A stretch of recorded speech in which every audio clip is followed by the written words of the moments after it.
ಎಲ್ಲರಿಗೂ ನಮಸ್ಕಾರ. ನನ್ನ ಹೆಸರು ಆಕಾಶ್.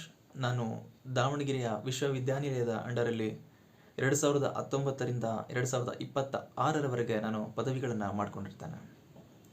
ಈ ಒಂದು ವಿಡಿಯೋವನ್ನು ಮಾಡ್ತಿರ್ತಕ್ಕಂತಹ ಮುಖ್ಯ ಉದ್ದೇಶ ಏನು ಅಂತ ಹೇಳಿದ್ರೆ, ನಮ್ಮ ದಾವಣಗೆರೆ ವಿಶ್ವವಿದ್ಯಾನಿಲಯದ ಮೌಲ್ಯಮಾಪನದ ಒಂದು ನಿರ್ಲಕ್ಷ್ಯತನದ ಬಗ್ಗೆ ಈ ಒಂದು ವಿಡಿಯೋದಲ್ಲಿ ತಮ್ಮ ಮುಂದೆ ಹಂಚ್ಕೊಳ್ಳಿಕ್ಕೆ ಬಂದಿದ್ದೇನೆ. ಏನು ನಿರ್ಲಕ್ಷ್ಯತನ ನೋಡಿ, ಸಾಕಷ್ಟು ವಿದ್ಯಾರ್ಥಿಗಳು ಅವರು ಒಂದು ಕನಸು ಕಟ್ಕೊಂಡು ಬಂದಿರ್ತಾರೆ. ನಾವು ಚೆನ್ನಾಗಿ ಓದಿ ಒಂದು ಒಳ್ಳೆ ಜಾಬನ್ನು ತೊಗೊಂಡು ನಮ್ಮ ತಂದೆ ತಾಯಿಗಳನ್ನು ಚೆನ್ನಾಗಿ ನೋಡ್ಕೋಬೇಕು ಅಂತ ಹೇಳಿ ಹಗಲು ರಾತ್ರಿ ಅನ್ನೋದು ಕಷ್ಟಪಟ್ಟು ಓದ್ತಾರೆ. ಜೊತೆಗೆ ಫೀಸ್ ಕಟ್ ಕೂಡ ಓದ್ತೀವಿ. ಕಾಲೇಜ್ ಫೀಸ್ ಬೇರೆ ಕಟ್ತೀವಿ, ಎಕ್ಸಾಮ್ ಫೀಸನ್ನು ಬೇರೆ ಕಟ್ತೀವಿ. ಯಾಕೆ ಇದನ್ನೆಲ್ಲ ಹೇಳ್ತಾ ಇದ್ದೀನಿ ಅಂದರೆ, ಮುಂದೆ ನಿಮಗೆ ಗೊತ್ತಾಗುತ್ತೆ ನನ್ನ ಒಂದು ಕಂಟೆಂಟ್ ಈ ಒಂದು ಪಾಯಿಂಟ್ಸ್ಗೆ ಮ್ಯಾಚ್ ಆಗುತ್ತೆ. ನಮ್ಮ ದಾವಣಗೆರೆ ವಿಶ್ವವಿದ್ಯಾನಿಲಯ ಹೇಗೆ ಈ ಒಂದು ಮೌಲ್ಯಮಾಪನವನ್ನು ನಿರ್ಲಕ್ಷ್ಯತನದಿಂದ ಮಾಡ್ತಾ ಇದೆ ಅಂತ ಹೇಳಿ ನಾನು ನಿಮಗೆ ಕೆಲವೊಂದು ನನ್ನದೇ ಆದಂಥ ಉದಾಹರಣೆಗಳನ್ನು ಕೊಡ್ತೇನೆ. ನೋಡಿ, ನಾನು ದಾವಣಗೆರೆ ವಿಶ್ವವಿದ್ಯಾನಿಲಯದಲ್ಲಿ ಆಗ್ಲೇ ಹೇಳಿದಾಗ 2019ರಿಂದ 2022ರವರೆಗೆ ನಾನು UGಯನ್ನು ಮಾಡ್ತೇನೆ. ಅಲ್ಲಿ 5th ಸೆಮಿಸ್ಟರ್ 2022 ಏಪ್ರಿಲಲ್ಲಿ ನಡೆಯುತ್ತೆ. ನಾನು ನಿಮಗೆ ಇದನ್ನು ಸ್ಕ್ರೀನಲ್ಲಿ ನೋಡ್ಬೋದು, ನೀವು ಕಾಣಿಸುತ್ತೆ, ಮಾರ್ಕ್ ಮಾಡಿದ್ದೇನೆ. ಸೀರಿಯಲ್ ನಂಬರ್ 3 ನೋಡಿ, botany paper, plant breeding and biotechnology ಅಂತ ಇದೆ. ಈ ಒಂದು ಪೇಪರಲ್ಲಿ ನೋಡಿ, ಯೂನಿವರ್ಸಿಟಿ ಎಕ್ಸಾಮಿನೇಷನ್ ಥಿಯರಿ ಬಂದುಬಿಟ್ಟು ನಂದು 17 marks and it considered as a fail. And serial number 9 ನೋಡಿ, zoology, molecular biology, immunology, biotech ಅಂತ ಇದೆ ಅಲ್ವಾ. ಅದರಲ್ಲಿ ನನ್ನ ಮಾರ್ಕ್ಸ್ಗಳನ್ನು ನೋಡಿ 44 ಅಂಕಗಳಿದೆ. That is a pass. ನೋಡಿ, ನನ್ನ ಹೆಸರೇ ಇದೆ ಮೇಲ್ಗಡೆ, Akash JV. The father name Veeranna, mother name Lalitha. Okay, this is the confirm, this is my paper only. ಇದು ನನ್ನ ಒಂದು ಇಂಟ್ರೆಸ್ಟಿಂಗ್ ಸಬ್ಜೆಕ್ಟ್ ಆಗಿರ್ತಕ್ಕಂತಹ ಬಾಟ್ನಿಯಲ್ಲೇ ನನಗೆ ಫೇಲ್ ಅಂತ ಹೇಳಿ ಕನ್ಸಿಡರ್ಡ್ ಆಗಿ ಬಂದ್ಬಿಡುತ್ತೆ. ಆವಾಗ ನನಗೆ ಎಷ್ಟು ಬೇಜಾರಾಗಿರಬೇಡ. ಹಾಗೆಯೇ ಝೂಯಾಲಜಿಲಿ ಕೂಡ 44 ಬಂದಿರುತ್ತೆ. ಸೊ ನಾನು completely depressed when I got the 17 marks and my result I declared has a fail. So ಈಗಾದಾಗ ನಾನು ಕಂಪ್ಲೀಟಾಗಿ ಆ ಒಂದು ವೀಕ್ ಹೇಗಾಗಿರ್ತೀನಿ ಅಂತ ಹೇಳಿದ್ರೆ ಫುಲ್ಲು, ಯಾಕಂದರೆ ಒಂದು ಸರಿನೂ ನನ್ನ ಲೈಫಲ್ಲಿ ಆ ಒಂದು ಚಿಕ್ಕ ಕ್ಲಾಸಿಂದನೂ ಕೂಡ ನಾನು ಅದನ್ನು ಹಿಂದೆ ಬರಲಾರ್ದೋನು ಈ ಒಂದು ಡಿಗ್ರಿಲಿ ನಾನು ಚೆನ್ನಾಗೇ ಕಲಿತಿರ್ತಕ್ಕಂತಹ ಒಂದು ವಿಷಯದಲ್ಲಿ ನಾನು ಯಾಕೆ ಫೇಲ್ ಆದೆ. ಸೊ ಹಾಗೆ ಯೋಚನೆ ಮಾಡ್ದೇನೆ ಇಮಿಡಿಯೇಟಾಗಿ ನಾನು ತಗೊಳ್ತಕ್ಕಂಥ ಡಿಸಿಷನ್ ರಿವ್ಯಾಲ್ಯುವೇಷನ್. ಅದರಲ್ಲಿ ನಾನು ಫೋಟೋ ಕಾಪಿನ ತರಿಸ್ಕೊಳ್ತೀನಿ. 800 ರೂಪೀಸ್ ಕೊಟ್ಟು ಫೋಟೋ ಕಾಪಿನ ತರಿಸ್ಕೊಳ್ತೀನಿ. 2 ಪೇಪರನ್ನು ಕೂಡ ಫೋಟೋ ಕಾಪಿ ತರಿಸ್ಕೊಳ್ತೀನಿ. ಒಂದು ಬಾಟ್ನಿ ಪೇಪರ್, ಇನ್ನೊಂದು ಝೂಯಾಲಜಿ ಪೇಪರ್. ಅಲ್ಲಿ ನೋಡಿ, ಬಾಟ್ನಿ ಸೀರಿಯಲ್ ನಂಬರ್ 3ಗೆ ಬನ್ನಿ. ನೋಡಿ, ಕಾಣ್ತಾ ಇದೆ ನಿಮ್ಗೆ revaluation result. Botany plant breeding and biotechnology theory marks ಎಷ್ಟಾಗಿದೆ? 65 ಮಾರ್ಕ್ಸ್ ಆಗಿದೆ. ಮೊದಲು ಎಷ್ಟಿತ್ತು? 17 ಇತ್ತು. ಈಗ ಎಷ್ಟಾಗಿದೆ? 65 ಆಗಿದೆ. ಎಷ್ಟು ಮಾರ್ಕ್ಸ್ ಡಿಫರೆನ್ಸ್ ಇದೆ? ಎಷ್ಟು ಮಾರ್ಕ್ಸ್ ಡಿಫರೆಂಟ್ ಇದೆ? ಬಾಟ್ನಿ ಪೇಪರಲ್ಲಿ 48 ಮಾರ್ಕ್ಸ್ ಬರುತ್ತೆ ಎಕ್ಸ್ಟ್ರಾ. ಜೊತೆಗೆ ಝೂಯಾಲಜಿಲಿ 44 ಇದ್ದಿದ್ದು 58 ಆಗುತ್ತೆ. ಅಬ್ಬಬ್ಬಾ, ಎಂಥ ಬ್ಯೂಟಿಫುಲ್ ಇವ್ಯಾಲ್ಯುವೇಷನ್ ಅಲ್ವಾ. 17 ಬಂದಿದ್ದು 65 ಬರಲಿಕ್ಕೆ ಹೇಗೆ ಸಾಧ್ಯ? ಎಷ್ಟು ಚೆಂದ ಇವ್ಯಾಲ್ಯುವೇಷನ್ ಮಾಡಿದ್ದಾರೆ. ಅದೇ ಥರ ಝೂಯಾಲಜಿ 44 ಬಂದಿದ್ದು 58 ಹೇಗಾಯಿತು ಅಂದರೆ, ನಾವು ಬರೆದಿರೋ ಒಂದು ಏನು ಕಾನ್ಸೆಪ್ಟ್ ಎಕ್ಸಾಮಿನೇಷನನ್ನು ಫೀಸ್ ಕಟ್ಟಿ ಬರೆದಿರ್ತೀವಿ ರೀ. ಅದನ್ನೇನು ಸುಮ್ಮನೆ ಬರೆದಿರಲ್ಲ. ಅದನ್ನು ಕೂಡ ಐ ಥಿಂಕ್ ಸೊ 1,000 to 1,500 ಆ ಟೈಮಲ್ಲಿ ನಾವು ಕಟ್ತಿರ್ತಕ್ಕಂಥ ಒಂದು ಎಕ್ಸಾಮಿನೇಷನ್ ಫೀಸ್ ಕಟ್ಟಿರ್ತೀವಿ. ರಿಸಲ್ಟ್ ಬಂದಾಗ ಮನನೊಂದ್ಕೊಂಡಿರ್ತೀವಿ. ಜೊತೆಗೆ ಇವರಿಗೆ ಫೋಟೋ ಕಾಪಿ ತೊಗೊಳ್ಲಿಕ್ಕೆ 800 ರೂಪಾಯಿ, ರಿವ್ಯಾಲ್ಯೂಯೇಷನ್ನಾಗಿ ಹಾಕಲಿಕ್ಕೆ 650 ರೂಪಾಯಿ, 1,450 ರೂಪಾಯಿಯನ್ನು ಕಟ್ಟಿ ನಾವು ಬರೆದಿರ್ತಕ್ಕಂತಹ ಉತ್ತರಕ್ಕೆ, ನಾವು ಪಡೆದುಕೊಂಡಿರ್ತಕ್ಕಂತಹ ಮಾರ್ಕ್ಸ್ಗೆ ಮತ್ತೆ ದುಡ್ಡನ್ನು ಕಟ್ಟಿ ನಮ್ಮ ಮಾರ್ಕ್ಸನ್ನು ತಗೊಳ್ತಕ್ಕಂಥ ನೆಸೆಸಿಟಿ ಏನಿದೆ. ಎಷ್ಟು ಚೆಂದ ಇವ್ಯಾಲ್ಯೂಯೇಷನ್ ಮಾಡ್ತಾರೆ, ಎಷ್ಟು ಚೆಂದ ಇವ್ಯಾಲ್ಯೂಯೇಷನ್ ಮಾಡ್ತಾರೆ ಅಲ್ವೇನ್ರಿ. ನೋಡ್ರಿ, 17 ಅಂತ ಮಾಡಿ ಇಡ್ತಾರೆ. 65 ಬಂದಿರತಕ್ಕಂಥ ಮಾರ್ಕ್ಸನ್ನು 17 ಮಾಡಿ ಇಟ್ಟಿದ್ದಾರೆ. ಎಷ್ಟು ಚೆಂದ ಇವ್ಯಾಲ್ಯೂಯೇಷನ್ ಮಾಡ್ತಾರೆ. ಒಂದು ಪೇಪರಲ್ಲಿ ಏನೋ ಆಗಿದೆ ಬಿಡಪ್ಪ, ಇನ್ನು ಮಿಸ್ಟೇಕಾಗಿ ಎಂಟ್ರಿ ಮಾಡಬೇಕಾದ್ರೆ ಏನೋ ಪ್ರಾಬ್ಲಮ್ ಆಗಿರ್ಬೋದು. ಎರಡನೇ ಪೇಪರು ನೋಡಿ 9 ಸೀರಿಯಲ್ ನಂಬರ್ ಝೂಯಾಲಜಿ ಪೇಪರ್ ನೋಡಿ 44 ಬಂದಿರತಕ್ಕಂತಹ ಮಾರ್ಕ್ಸು 58 ಬರುತ್ತೆ ಮಾರ್ಕ್ಸ್. 14 ಮಾರ್ಕ್ಸ್ ಇನ್ಕ್ರೀಸ್ ಆಗುತ್ತೆ. ಅಂದರೆ ಎಷ್ಟು ಚೆಂದ ಇವ್ಯಾಲ್ಯೂಯೇಷನ್ ಮಾಡ್ತಾರೆ ರೀ. 14 ಮಾರ್ಕ್ಸ್ಗಳಷ್ಟೇ ವೇರಿಯೇಷನ್ ಆಗ್ದಂಗೆ ಯಾರಾದರೂ ಇವ್ಯಾಲ್ಯೂಯೇಷನ್ ಮಾಡ್ತಾರಾ? ಸರಿ, ಇದೇನೋ ಒಂದು ಸೆಮ್ಮಲ್ಲಿ ಹೋಗ್ಬಿಟ್ಟಿದೆ, ಏನೋ ಒಂದು ನಿರ್ಲಕ್ಷ್ಯ, ಏನೋ ಮಿಸ್ಟೇಕಾಗಿ ಹೋಗ್ಬಿಟ್ಟಿದೆ ಅನ್ಕೊಂಬೋಣ. ಬಟ್ ಇದು ನನಗೆ ಇಲ್ಲಿಗೆ ಸ್ಟಾಪ್ ಆಗಲಿಲ್ವೇ? And again it continue to next sem also. That is my final sem. ನೋಡ್ಬೋದು ನೀವು 6th semester bachelor of science CBCS September ಅಕ್ಟೋಬರಲ್ಲಿ ನಡೀತಕ್ಕಂಥ ಒಂದು ಎಕ್ಸಾಮಿನೇಷನ್. ಸೀರಿಯಲ್ ನಂಬರ್ 1 ನೋಡಿ, ಸೈಟಾಲಜಿ ಆ್ಯಂಡ್ ಜೆನೆಟಿಕ್ಸ್. ಈ ಒಂದು ಪೇಪರಲ್ಲಿ ನಂದು 50 ಮಾರ್ಕ್ಸ್ಗಳು ಮಾತ್ರ ಬರುತ್ತೆ. ಯಾವಾಗ? ರಿಸಲ್ಟ್ ಬಂದಾಗ. ಏನು ಆ್ಯಕ್ಚುಲಿ ನಾವು ಎಕ್ಸಾಮ್ ಬರ್ತಿರ್ತೀವಲ್ಲ, ಅದು ಬಂದು ರಿಸಲ್ಟ್ ಬಂದಾಗ. ಅದಾದ ನಂತರ ಸೀರಿಯಲ್ ನಂಬರ್ 3 ನೋಡಿ, ಪ್ಲಾಂಟ್ ಫಿಸಿಯೋಲಜಿ. ಅಲ್ಲಿ 44 ಮಾರ್ಕ್ಸ್ ಮಾತ್ರ ಬಂದಿರುತ್ತೆ.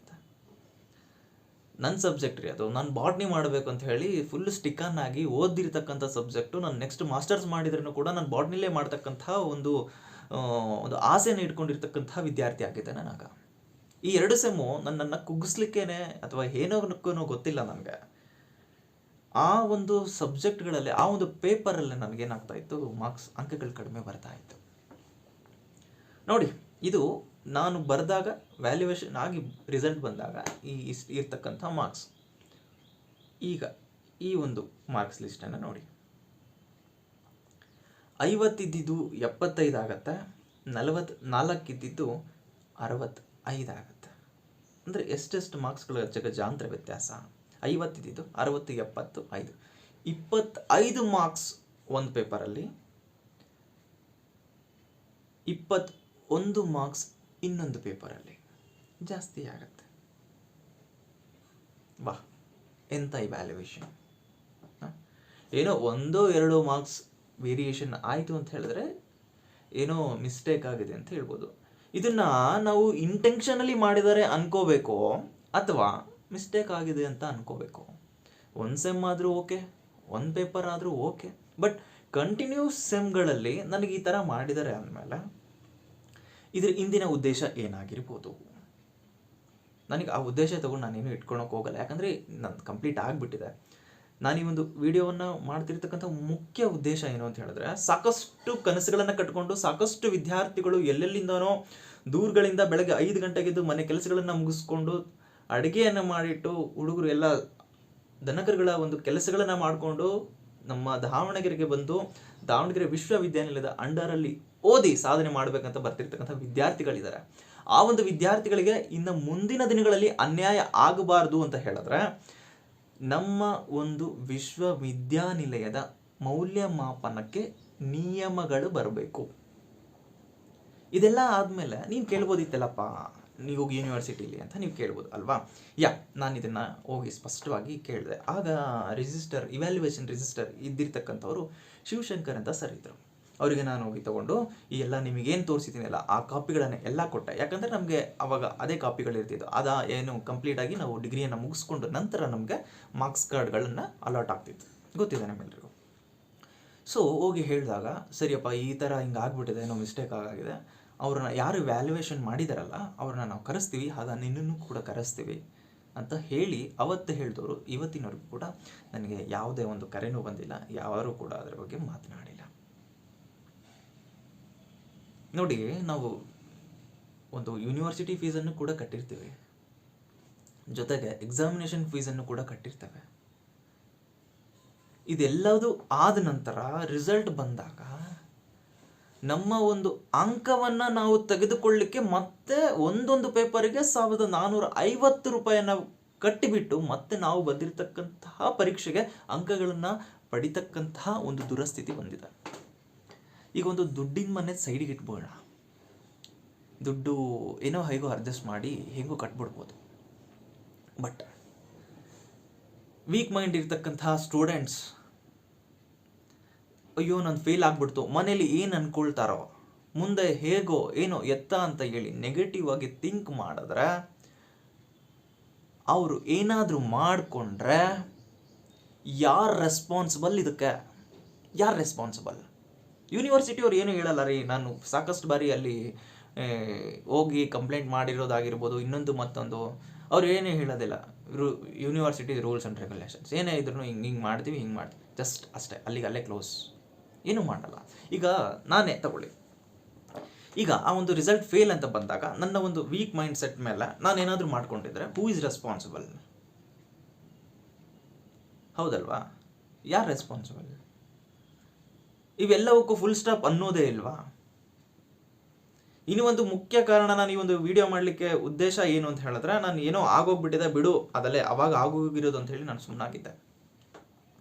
ಅದು ಆದಮೇಲೆ ಈ ಯು ಜಿಯಲ್ಲಿ ಮಾತ್ರ ಈ ಒಂದು ಕತೆ ಇಲ್ಲ ರೀ, ಪಿ ಜಿಲೂ ಕೂಡ ಇದೆ, ಪೋಸ್ಟ್ ಗ್ರ್ಯಾಜುಯೇಷನಲ್ಲೂ ಕೂಡ ಇದೇ ಕತೆ ಇದೆ. ನಾನು ಯಾವುದನ್ನೂ ಕೂಡ ಒಂದು ಪುರಾವೆ ಇಲ್ಲದೆ ಮಾತನಾಡೋನಲ್ಲ.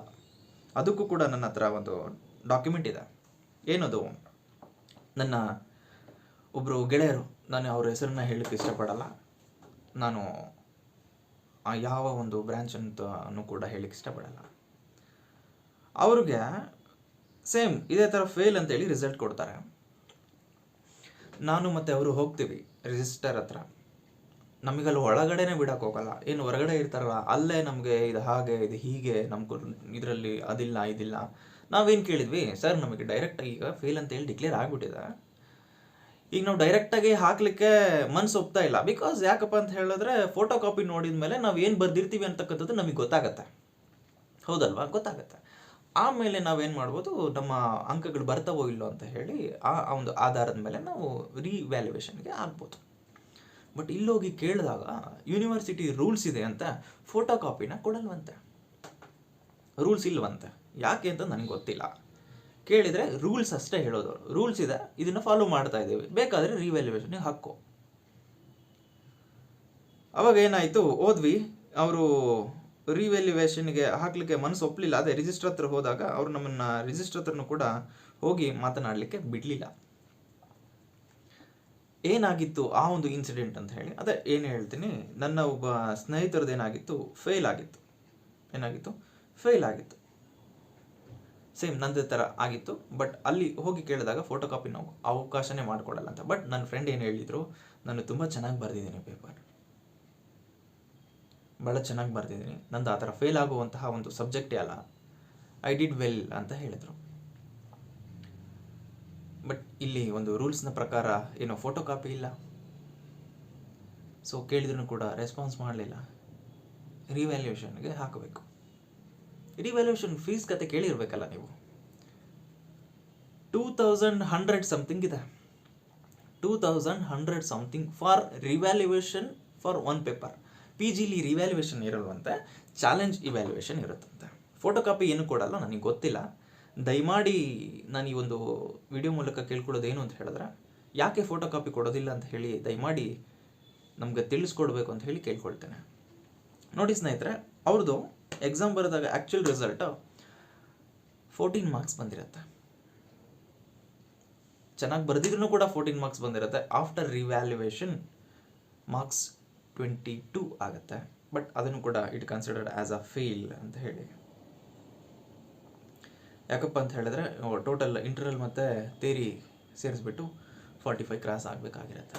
ಬಟ್ ಅದನ್ನು ಕೂಡ ಫೇಲ್ ಅಂತ ಹೇಳಿ ಕನ್ಸಿಡರ್ ಮಾಡ್ತಾರೆ. ನಾನು ಫೇಲ್ ಅಂತ ಹೇಳಿ ಕನ್ಸಿಡರ್ ಮಾಡಿದ್ದನ್ನು ನಾನು ಯಾವುದೇ ಕಾರಣಕ್ಕೂ ತಪ್ಪು ಅಂತ ಹೇಳಲ್ಲ.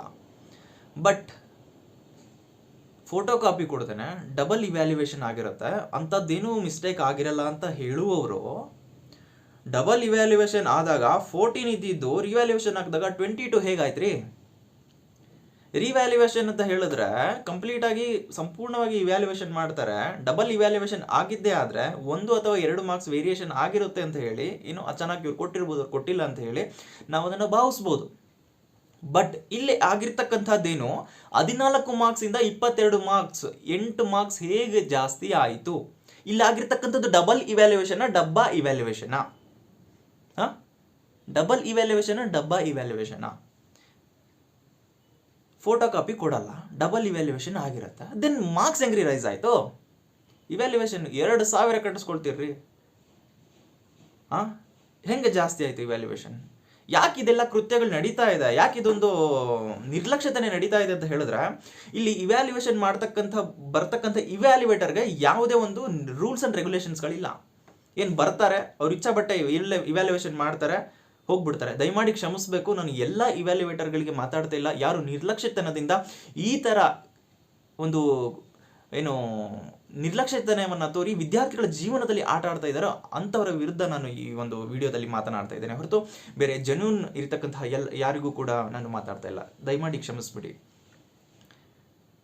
ಓಕೆನಾ. ನಿಮ್ಮ ಒಂದು ನಿರ್ಲಕ್ಷ್ಯತನದಿಂದ ವಿದ್ಯಾರ್ಥಿಗಳ ಜೀವನ ಹಾಗೂ ಜೀವಕ್ಕೆ ಕುತ್ತು ತರತಕ್ಕಂಥ ಒಂದು ಕೆಲಸ ಮಾಡ್ತಿದ್ದೀರಾ. ಇದೆಲ್ಲದೂ ಸರಿ ಹೋಗಬೇಕು ಅಂತ ಹೇಳಿದ್ರೆ ನಾನು ಮಾನ್ಯ ಕುಲಪತಿಗಳಲ್ಲಿ ಹಾಗೆ ಎಕ್ಸಾಮಿನೇಷನ್ ರಿಜಿಸ್ಟ್ರಾರ್ಗೆ ಹಾಗೆ ಅಡ್ಮಿನಿಸ್ಟ್ರೇಷನ್ ರಿಜಿಸ್ಟ್ರಾರ್ಗೆ ಹಾಗೆ ಎಲ್ಲರೂ ಕೂಡ ಏನು ಇದು ಒಂದು ಯೂನಿವರ್ಸಿಟಿಗೆ ಸಂಬಂಧಿಸಿದಂತೆ ಇದೇನೋ ಒಂದು ಅಧಿಕಾರಿಗಳು, ಶಿಕ್ಷಣಾಧಿಕಾರಿಗಳಿದ್ದೀರೋ, ದಯಮಾಡಿ ಈ ಒಂದು ಇವ್ಯಾಲ್ಯುವೇಷನ್ಗೆ ನೀವು ರೂಲ್ಸ್ ಆ್ಯಂಡ್ ರೆಗ್ಯುಲೇಷನನ್ನು ತಗೊಂಡು ಬಂದರೆ ಮಾತ್ರ ಮುಂದೆ ಆಗ್ತಕ್ಕಂತಹ ಅನಾಹುತಗಳಿಗೆ ನೀವು ಫುಲ್ ಸ್ಟಾಪ್ ಹಿಟ್ ಹಾಗೆ. ಇಲ್ಲ ಅಂತ ಹೇಳಿದ್ರೆ ಮುಂದಿನ ದಿನಗಳಲ್ಲಿ ಸಾಕಷ್ಟು ದುರಂತಗಳಾಗೋದಂತೂ ಖಂಡಿತ. ಯಾಕಂದರೆ ವಿದ್ಯಾರ್ಥಿಗಳ ಜೀವನ ರೀ, ಒಂದೊಂದು ಮಾರ್ಕ್ಸಲ್ಲಿ ಇವತ್ತು ಎಷ್ಟೆಷ್ಟೋ ಪೋಸ್ಟ್ಗಳು ಬ್ಯಾಕ್ ಆಗ್ತಿದ್ದಾವೆ, ಅಂದರೆ ಕೆಲಸಗಳು ಸಿಗದೇ ಇರತಕ್ಕಂತಹ ಒಂದು ಸಂಗತಿಗಳನ್ನು ಕೂಡ ನಾವು ನೋಡ್ತೇವೆ. ನೀವು ಅಂಥದ್ರಲ್ಲಿ ನಂದು ಒಂದು ಎಕ್ಸಾಮಿನೇಷನಲ್ಲಿ ಒಂದು 70 ಮಾರ್ಕ್ಸ್ ಆಫ್ಟರ್ ರಿವ್ಯಾಲ್ಯೂಯೇಷನ್ ನಾನು ಗೇನ್ ಮಾಡ್ತೇನೆ, ಇನ್ನೂ ಒಂದು ಎಕ್ಸಾಮಿನೇಷನಲ್ಲಿ 44ರಿಂದ 45 ಮಾರ್ಕ್ಸನ್ನು ರಿವ್ಯಾಲ್ಯೂಯೇಷನಿಂದ ರಿಗೇನನ್ನು ಮಾಡ್ತೀನಿ ಅಂತ ಹೇಳಿದ್ರೆ ಏನು ಅರ್ಥ? ಯಾವ ಒಂದು ಗುಣಮಟ್ಟದಲ್ಲಿ ಈ ಒಂದು ಮೌಲ್ಯಮಾಪನವನ್ನು ಮಾಡಿಸ್ತಾ ಇದ್ದೀರಾ? ನಾನು ಈ ಒಂದು ವಿಡಿಯೋದ ಮೂಲಕ ನಮ್ಮ ದಾವಣಗೆರೆಯ ವಿಶ್ವವಿದ್ಯಾನಿಲಯದ ಕುಲಪತಿಗಳು ಹಾಗೂ ಎಕ್ಸಾಮಿನೇಷನ್ ರಿಜಿಸ್ಟ್ರಾರ್ಗೆ ಕೇಳ್ಕೊಳ್ಳೋದು ಒಂದೇ, ಹೇಗೆ SSLC ಹಾಗೂ PU ಬೋರ್ಡ್ನ examination evaluation rules and regulation ಇದೆನೋ, ಅಂದ್ರೆ 6 ಅಂಕಗಳಿಗಿಂತ ಹೆಚ್ಚು ಅಂಕಗಳು ಬಂದರೆ ಯಾವಾಗ ರಿವ್ಯಾಲ್ಯುಯೇಷನ್ ಹಾಕಿದಾಗ ಅಂತಹ ವಿದ್ಯಾರ್ಥಿಗಳಿಗೆ ರಿವ್ಯಾಲ್ಯುಯೇಷನ್ಗೆ ಅಪ್ಲೈ ಮಾಡಿರ್ತಕ್ಕಂತಹ ಅಮೌಂಟನ್ನು ರಿಟರ್ನ್ ಹಾಕಿ, ಜೊತೆಗೆ ಯಾರು ಇವ್ಯಾಲ್ಯುಯೇಷನನ್ನು ಮಿಸ್ಟೇಕ್ ಮಾಡಿರ್ತಾರೆ ತಮ್ಮ ನಿರ್ಲಕ್ಷ್ಯತನದಿಂದ, ಅಂತಹ ಮೌಲ್ಯಮಾಪಕರಿಗೆ ಫೈನ್ ಹಾಕೋದ್ರ ಮೂಲಕ ನೀವು ಈ ಒಂದು ನಿರ್ಲಕ್ಷ್ಯತನವನ್ನು ದಯಮಾಡಿ ಹಂಬಲ್ ರಿಕ್ವೆಸ್ಟ್, ವಿದ್ಯಾರ್ಥಿಗಳಿಗೆ ಅನ್ಯಾಯ ಆಗೋ ದಯಮಾಡಿ ನಿಲ್ಲಿಸ್ಬೇಕಂತ ಹೇಳಿ ತಮ್ಮಲ್ಲಿ ಕಳಕಳಿಯ ವಿನಂತಿಯನ್ನು ಮಾಡ್ಕೊಳ್ತಾನೆ. ಈ ಒಂದು ನಮ್ಮ ದಾವಣಗೆರೆ ವಿಶ್ವವಿದ್ಯಾನಿಲಯದ ಮೌಲ್ಯಮಾಪನದ ನಿರ್ಲಕ್ಷ್ಯತನದ ಬಗ್ಗೆ ದಯಮಾಡಿ ಧ್ವನಿ ಎತ್ತಿ ಮುಂದೆ ಆಗ್ತಕ್ಕಂತಹ ತೊಂದರೆಗಳನ್ನು ನಿಲ್ಲಿಸಿ. ಯಾಕಪ್ಪ ಅಂತ ಹೇಳಿದ್ರೆ ಸಾಕಷ್ಟು ಕನಸುಗಳನ್ನು ಕಟ್ಕೊಂಡು ಬಂದಿರತಕ್ಕಂತಹ ವಿದ್ಯಾರ್ಥಿಗಳಿರ್ತಾರೆ, ಹೆಚ್ಚು ಕಮ್ಮಿ ಮಾಡಿಕೊಂಡ್ರೆ ಅವರ ಫ್ಯಾಮಿಲಿಗೆ ಲಾಸ್, ಬಿಟ್ಕೊಂಡು ಹೋದರೆ ಅವರ ಜೀವನಕ್ಕೆ ಲಾಸ್. ಪ್ರತಿ ಒಂದೊಂದಕ್ಕೂ ಅಂಕಗಳು ಕೂಡ ಒಂದೊಂದು ರ್ಯಾಂಕನ್ನು ಮಿಸ್ ಮಾಡ್ತಾ ಇದ್ದಾವೆ ಇವತ್ತು. ಇನ್ನೂ ಸಾಕಷ್ಟು ನಾನು PGಲಿ ಅನುಭವಿಸಿರ್ತಕ್ಕಂತಹ ನೋವಿನ ಸಂಗತಿಗಳನ್ನು ಇದೊಂದೇ ವಿಡಿಯೋದಲ್ಲಿ ಹೇಳಲಿಕ್ಕೆ ಲೆಂತಿ ಆಗುತ್ತೆ. ಅದನ್ನು ಮತ್ತೆ ತದನಂತರ ಮುಂದಿನ ವಿಡಿಯೋದಲ್ಲಿ ಹೇಳ್ತೀನಿ. ಏನು ಅಂತ ಹೇಳಿದ್ರೆ ನಾನು ಒಂದೇ ಒಂದು ಎಲ್ಲರ ಹತ್ರ ರಿಕ್ವೆಸ್ಟ್ ಮಾಡ್ತಕ್ಕಂಥದ್ದು, ಸುಮ್ಮನೆ ವಿದ್ಯಾರ್ಥಿಗಳ ಜೀವನದಲ್ಲಿ ಚೆಲ್ಲಾಟ ಹಾಡಬೇಡಿ. ಅವರ ಒಂದು ತಕ್ಕ ಶ್ರಮಕ್ಕೆ ತಕ್ಕ ಅಂಕಗಳನ್ನು, ತಕ್ಕ ಇವ್ಯಾಲ್ಯುಯೇಷನನ್ನು ಮಾಡಿ ಕೊಡಿ. ನಿಮ್ಮ ನಿರ್ಲಕ್ಷ್ಯತನವನ್ನು ಇಲ್ಲಿ ಬಂದು ಮಕ್ಕಳ ಜೀವನದ ಮೇಲೆ ತೋರಿಸ್ಬೇಡಿ ಅಂತ ಹೇಳ್ತಾ ಇದ್ದೀನಿ. ದಯಮಾಡಿ ಎಲ್ಲ ವಿದ್ಯಾರ್ಥಿಗಳು ಈ ಒಂದು ವಿಷಯದ ಬಗ್ಗೆ ನಿಮ್ಮ ಧ್ವನಿಯನ್ನು ಎತ್ತಿ.